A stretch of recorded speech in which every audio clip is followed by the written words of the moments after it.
അഭിനന്ദനങ്ങൾ. നന്ദി നന്ദി. രാജുവേട്ടാ, അഭിനന്ദനങ്ങൾ. ഞാനിപ്പോ നേരത്തെ ഡെപ്യൂട്ടി മേയറായിരുന്നു, ഇത്തവണ മകൾക്ക് മേയറാണ്. അടുത്ത സത്യപ്രതിജ്ഞ 2025 ഡിസംബർ മാസം 20-ാം തീയതി വരെ ഡെപ്യൂട്ടി മേയറാണ്. വളരെ നല്ല മനസ്സോടുകൂടി പടിയിറങ്ങുന്ന ഒരാളാണ്.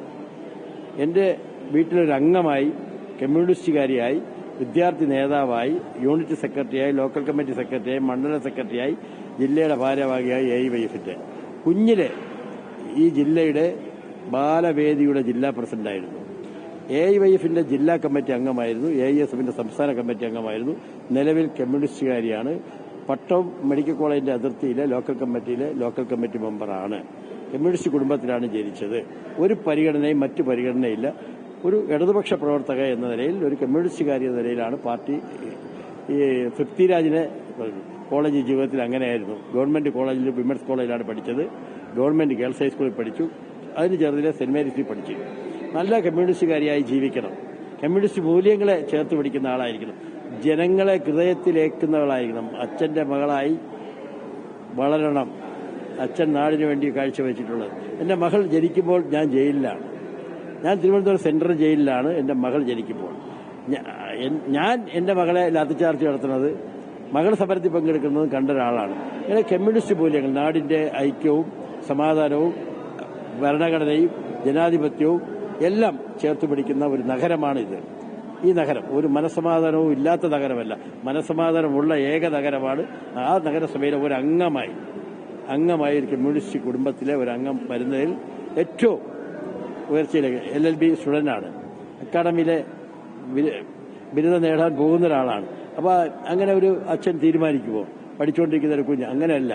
പഠിത്തത്തിന്റെ കൂടെ നാടിന് ആവശ്യമാണ്. നാടിന് എന്റെ പ്രധാനപ്പെട്ടമായുള്ള കോപ്പറേറ്റീവ് മുതലാളിമാരുടെ കയ്യിൽ നിന്നും ഈ രാജ്യത്തെ മോചിപ്പിക്കണമെന്നാണ്.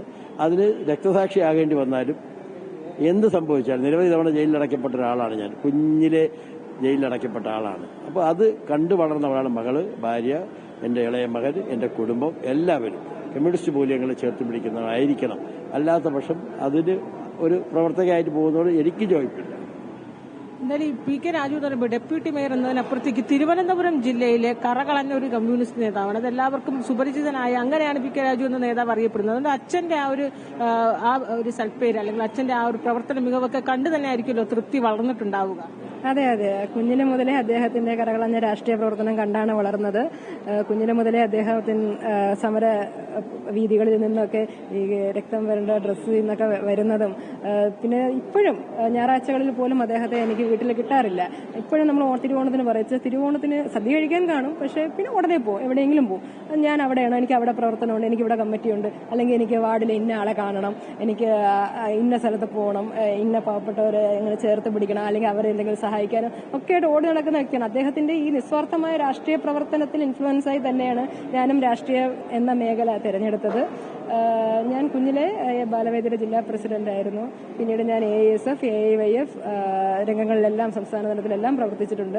പിന്നീട് ഞാനിപ്പോൾ നിലവിൽ മെഡിക്കൽ കോളേജിലെ ലോക്കൽ കമ്മിറ്റി അംഗമായിട്ട് പ്രവർത്തിക്കുകയാണ്.